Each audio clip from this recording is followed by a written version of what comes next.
You are about to meet Beulah, and you're going to hear so much about how this name helped a woman get through her diagnosis and her treatment and into recovery.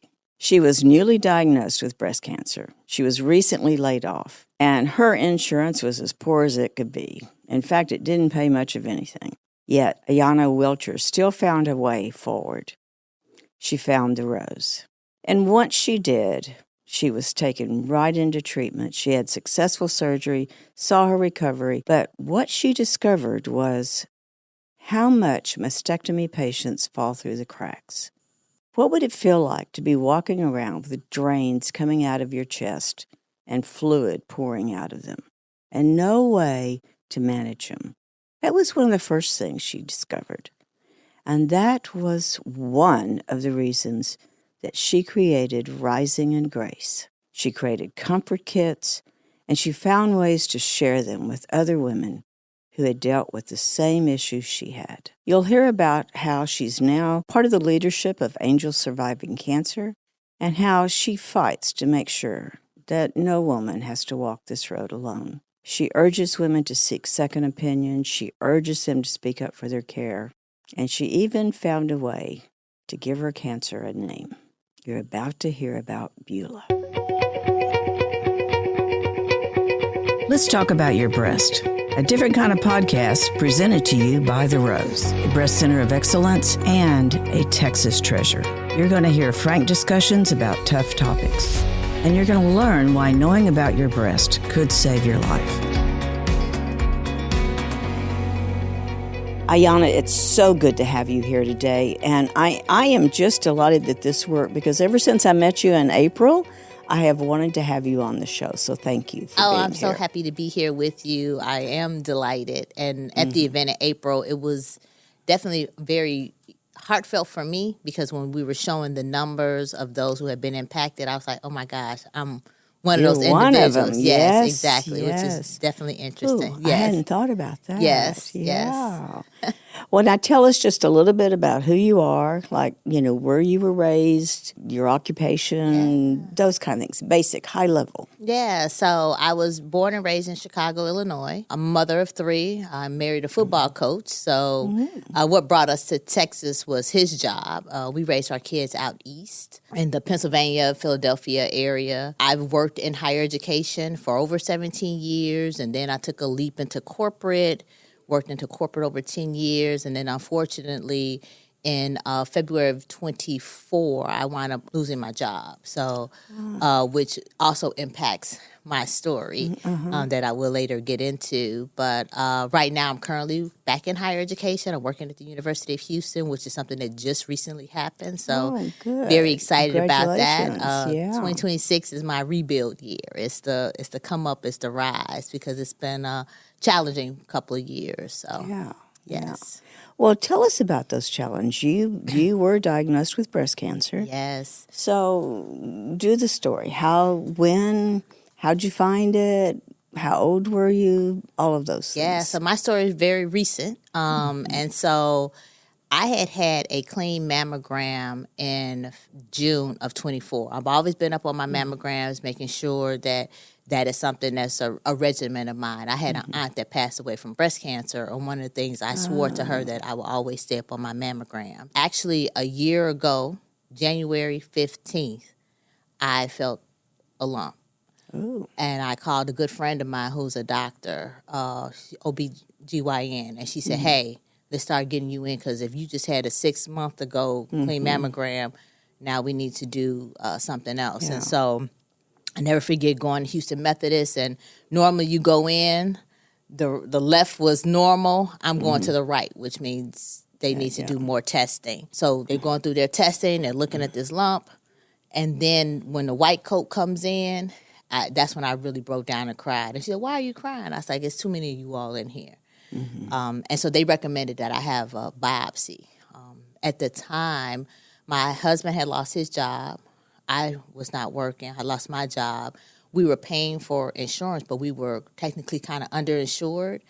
And so the insurance refused to pay for the biopsy. And so Houston Methodist told me about the Rose. They said, go over to the Rose. They'll do your biopsy. They'll help you. They'll take care of you. And oftentimes you think of an organization that is helping those that are underinsured or no insurance. Sometimes you think less quality and things like that. It was the best experience I had ever had for one to go through that.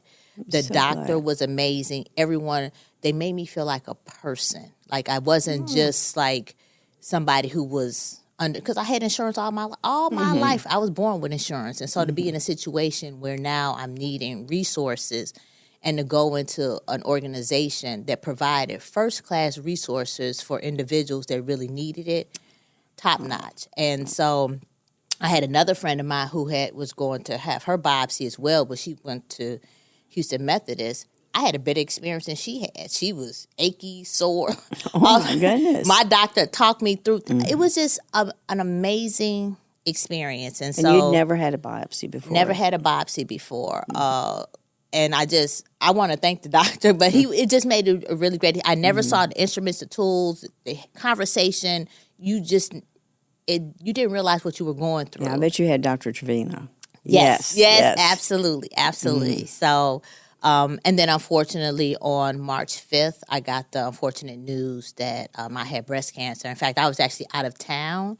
I was going to a sorority convention, and I never forget when the nurse called. I'm getting ready to board the plane, and the nurse called, and she said, "Hey, the doctor wants to speak to you." And I said, "Well, why can't you speak to me?" And she said, "Well, the doctor has to do this." And I knew then it was not good news. So I said, "I'm getting ready to board a flight. I'll be landing in 90 minutes. I'll call back in."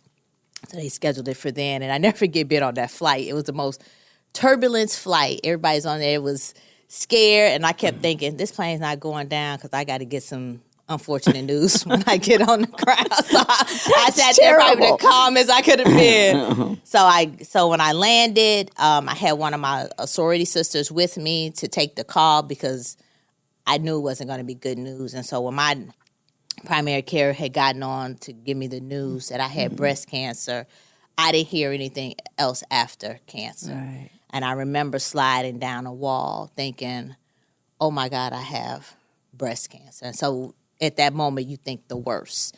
I'm glad I had somebody with me because they were able to take down what it was. I had DCIS and, able to explain to me when I was in a better state of what that doctor had just said because I didn't hear anything else. Right. I never forget being at that conference, and I was one of the conference planning people moving around but couldn't eat, didn't have an appetite. I kept thinking, is all this I'm doing for the last time? Am I not going to be here next year at this time? Because you automatically just think the worst. You do, yes. And then my friend, who was my doctor friend, when I called to tell her that I had it, she went right and said, okay, I want you to see this oncologist. It was just a matter, it was like, we're not mourning on this, we're not crying on. It was like the people around me made me feel like it was like a acne bump that we had to, And then later on, I've never heard it called that. But, yeah, but it was just like, yes. It was mindset. It was like, I'm thinking the end, and they're like, nope, we're just going to get this taken care of, and we're going to keep it moving. And then I have one of my big sisters, and she knows she's my big sister. She's one that we're not going to cry. We're going to try to laugh about it. And so we gave it a name. We were calling it Beulah. And so she said, we're not claiming it. You called it what? Beulah.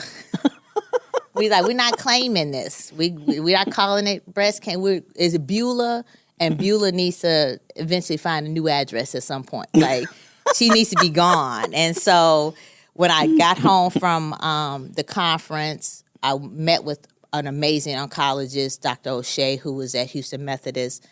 I even had her calling it Beulah.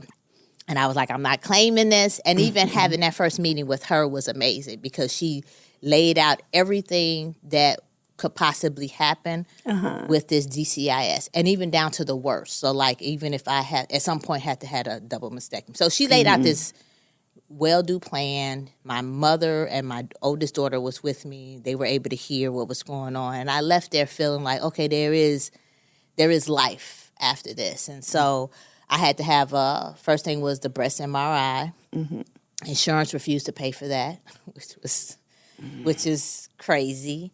So we wound up coming out of pocket so I can, because in my mind, I'm fighting with the insurance company at the same time. And I'm like, nobody's asking for these type of tests. Nobody's going and asking for a breast MRI. Right. So how am I After you've had one, you sure wouldn't have asked for it, right? Exactly. Yes. Like, how am I'm not frauding anybody. Yes. And so, in the meantime, when I talk about the biggest sacrifice anyone could have made through this journey was my husband. So my husband took a job in Pennsylvania just so I could have health insurance. So when you talk about how this impacts a family, so now my spouse, my supporter, is now leaving because he has to, because my wife needs health insurance. And so I have to take this job that doesn't pay much, but she needs health insurance. And so our health insurance kicked in by the time I needed surgeries and things like that. But having an MRI came back and my doctor said it just like this. She said, hey, Beulah has a passenger. I was like, okay. But Beulah got somebody in the back seat. And so she said, if it was just a passenger, co-passenger, we could probably go in and do a lumpectomy.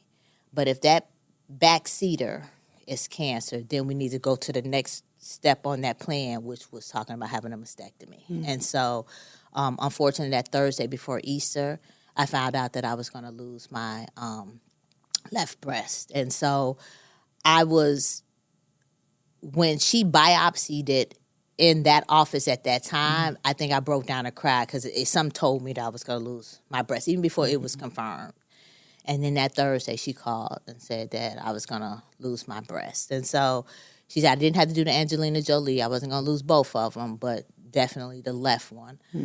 And so in my mind, and I had a very good therapist that I started seeing during this time, and the thought was, we're not going to let a piece of tissue bring the whole body down. And I know a lot of times we're very vain about our bodies and we don't want to lose our breasts. But if you think about the breast size compared to your whole body, right. we're not going to let that happen. And so I wound up throwing myself a Moomoo mastectomy party on May 4th, which was the day before my surgery. So I had my bunch of friends come by wearing muumuus. We had margaritas, and it was just, I said I was going to say, I was born with this breast. You said goodbye. Yeah, I wasn't going to let her leave me and without some type of celebration or send-off. And so that was good for me because during all of this, when the nightfall would happen, the darkness was even, for some reason, the dark night, I would have more anxiety. And so having that party the night before this surgery, I probably slept the best I had been since I had got my diagnosis. And so that on May 5th, Cinco de Mayo, I had my surgery. So I had a very great team. Again, I had a great oncologist who referred me to an amazing plastic surgeon. And so that morning, I went in for surgery. They had removed my breast. I woke up.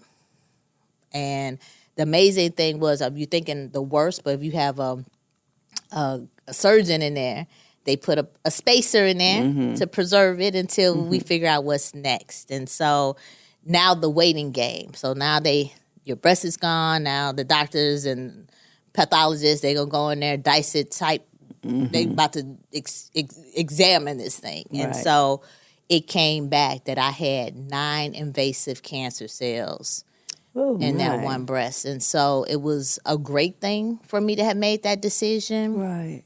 But also, too, a scary thing as well because you're thinking, 9, like we were only... Different areas in that one breast. And so I was brought up to review for the cancer board at Houston Methodist. The tumor board, They were suggesting chemo.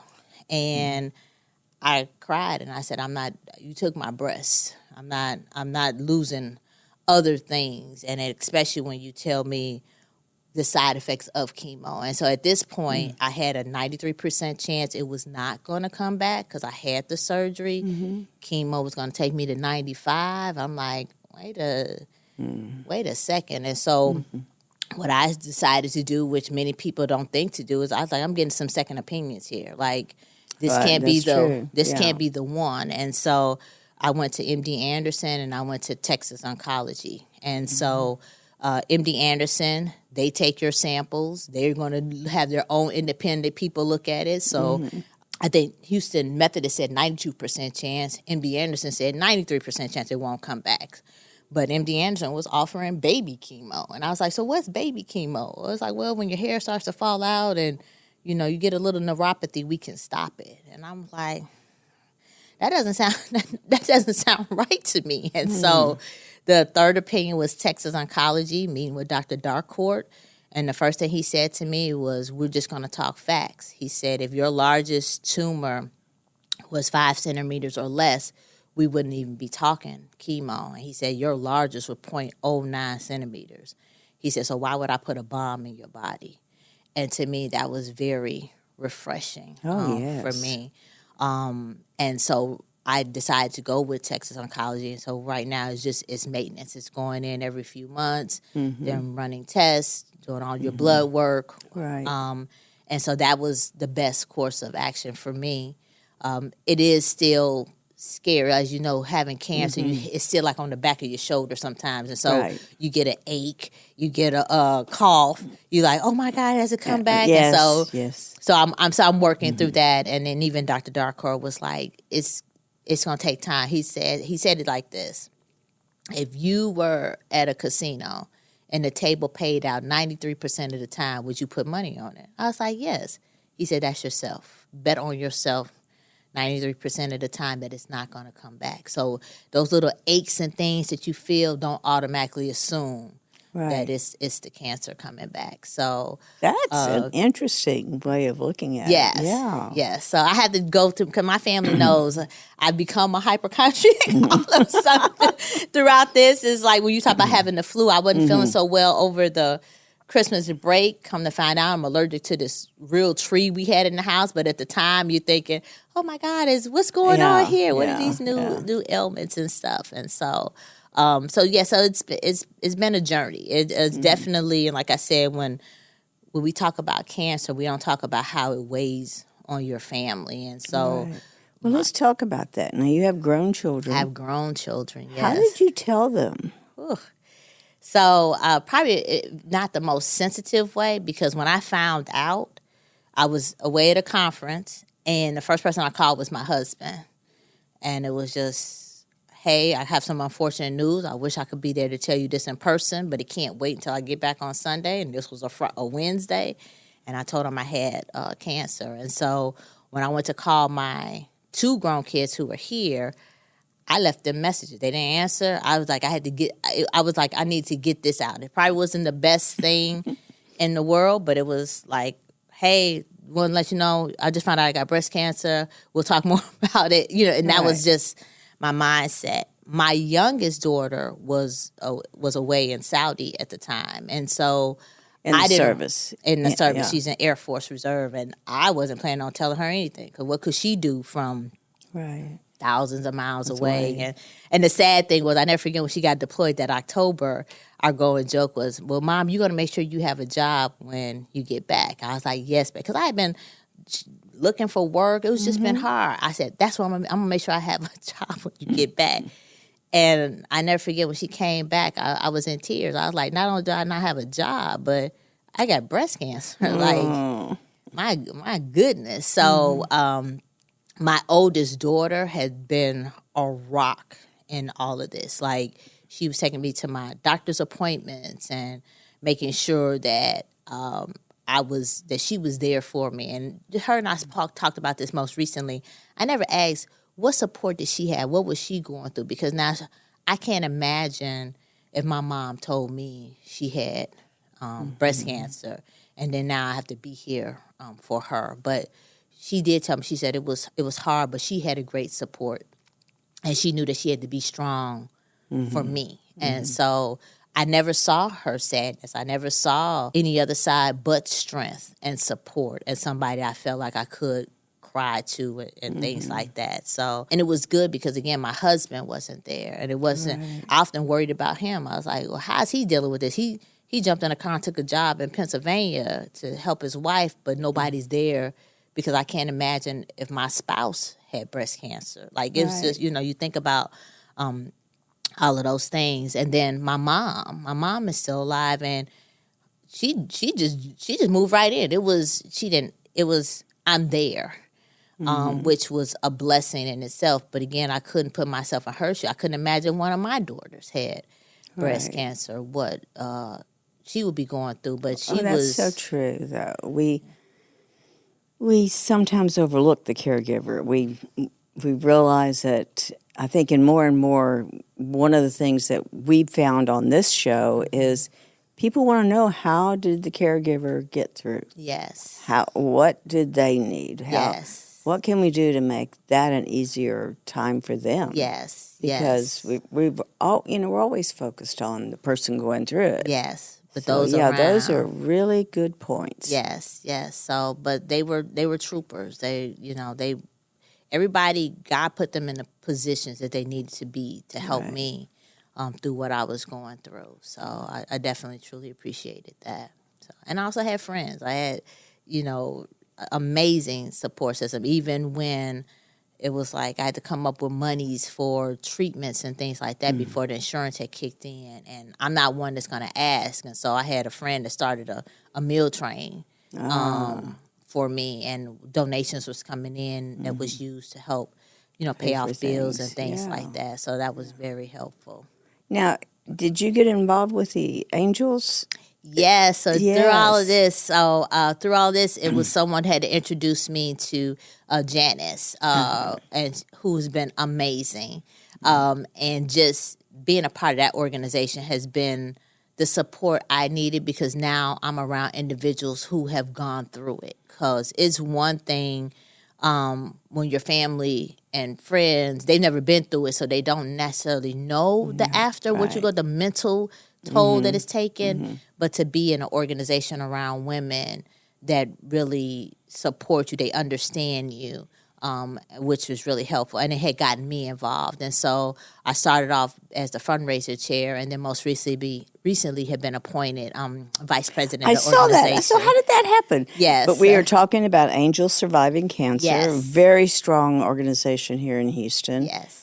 Very active, have so many resources for people. Yes. And now with you in that position, I know it's just going to be even more valuable to our community. So I'm very excited. And through that organization, I became a patient advocate navigator through Susan G. Komen. So I gotten certified through that as well. So, which is great, which has really been great. Well, now, you're also involved in starting another organization. Yes. And I want to hear about that. Yes. Tell us what prompted that. I know it's brand new, but what inspired that? How did you even think about doing something like that? Yeah, so its name is Rising in Grace, and it's to help women with support and resources after having a mastectomy.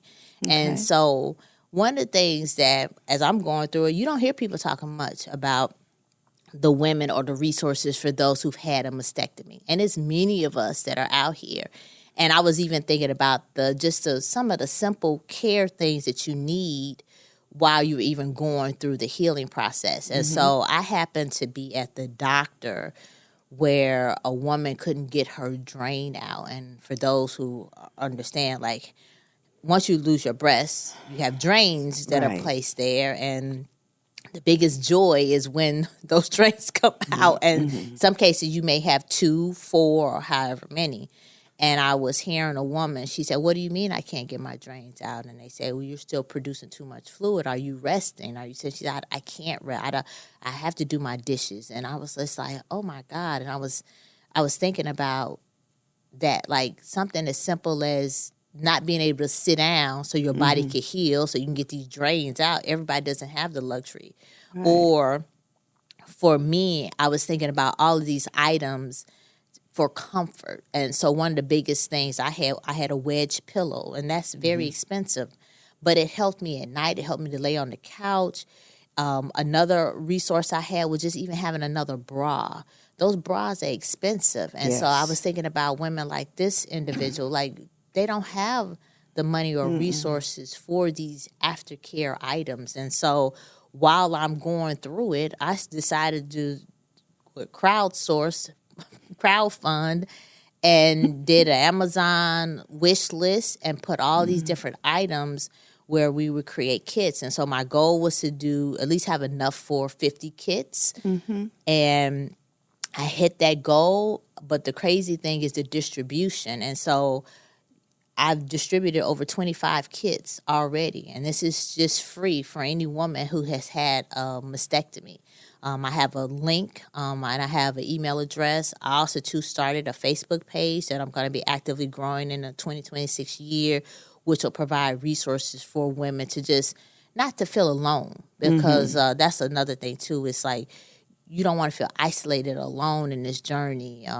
I met a coach's wife who just had a double mastectomy, and I never forget when I saw her name came across to request a kit, I kept thinking, this name looks familiar. And what I try to do is, if they're not in the area, I always try to call or I'll hand deliver the kits. And this one was in Michigan.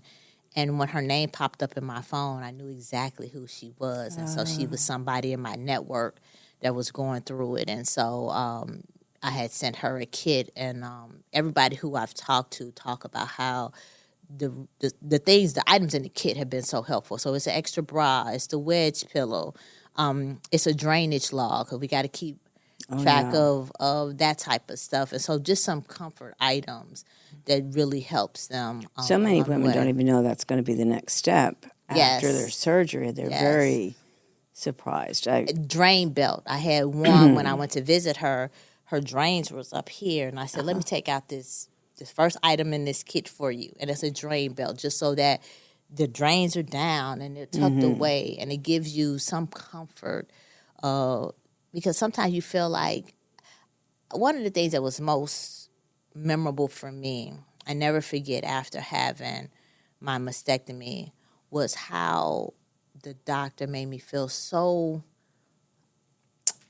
like, I don't want to say secure, but made me feel special by just the way when they unfasten your bra and they check you, and then just the way they just tucked me back together. And it was done in such a very caring way, because you feel like when you go through that, it's like you feel something different. Like, I don't want to say butcher shop, but you just don't feel like yourself. Right. And to have that care. And so I wanted to make sure that any woman that receives that kit, they have that almost hug, that care, that you're okay. You know, you're going to make it through. It's just some tissue. You're just as beautiful. And here are some items that's going to make sure that you heal in comfort. And so that's what it's about. And so many times that's kind of a dip in that woman's psychological, that time with the drains. That becomes so, I don't want to say mechanical, but it's just so alien. And Yes. And you have to have it, and you know you do. Everything else you could almost get through. Yes, but that period, you're right. Because you're like, oh my God, these are hanging out of me. And it's just, it's a constant reminder. So once they come out, it's a little bit of a freedom. Right. And very few people have ever had it, so it's not like you can talk about it easily. Exactly. Well, that's such a service for women. My goodness. Yes. So my goal in 2026 is to continue to grow it. Like I said, I started it as I was going through it, and just seeing the notes that I would receive from those that had donated, I kept those, and then just some of the women who I've helped.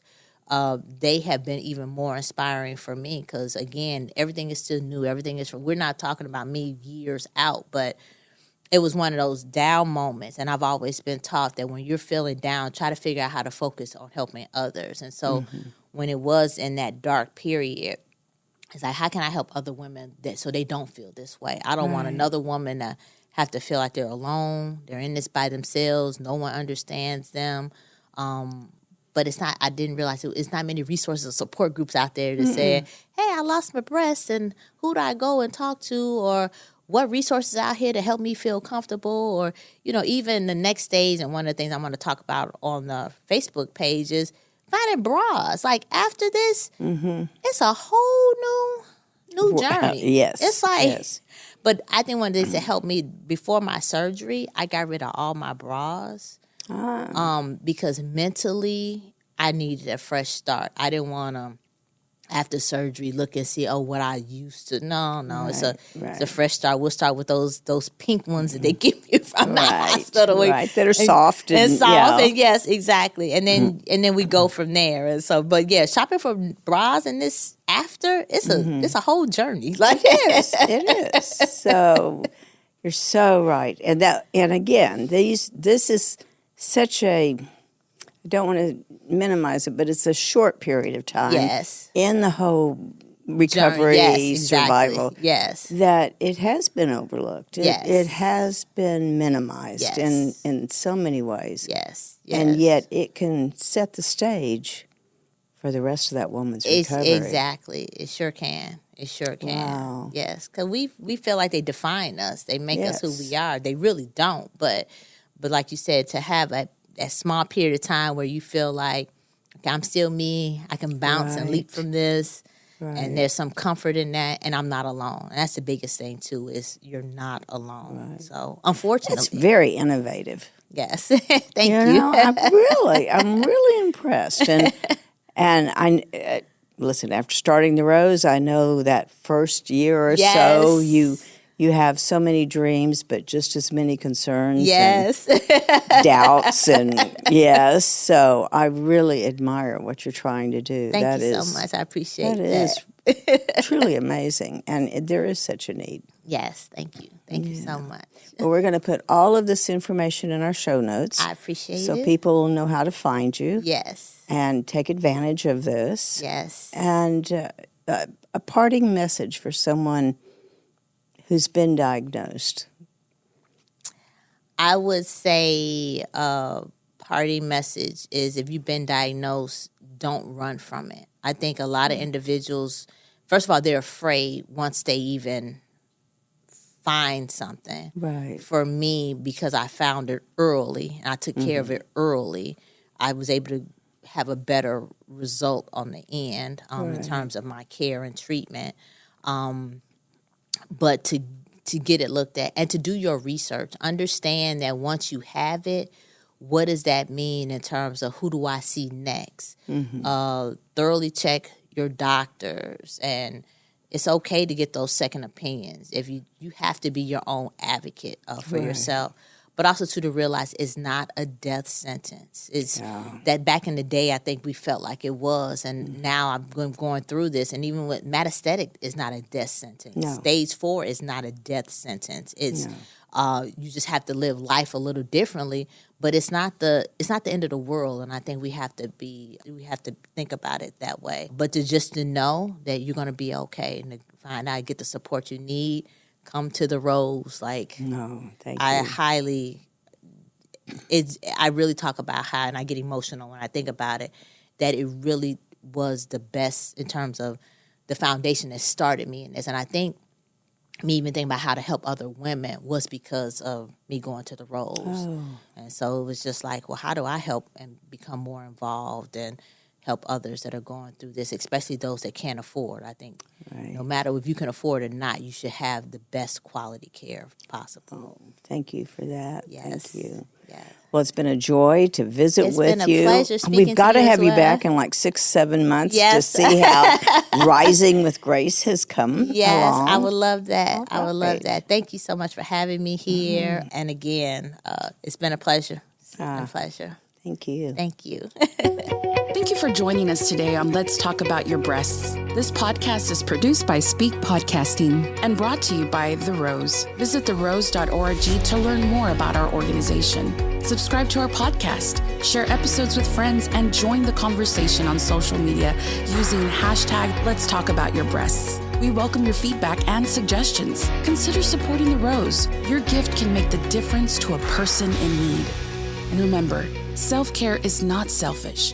It's essential.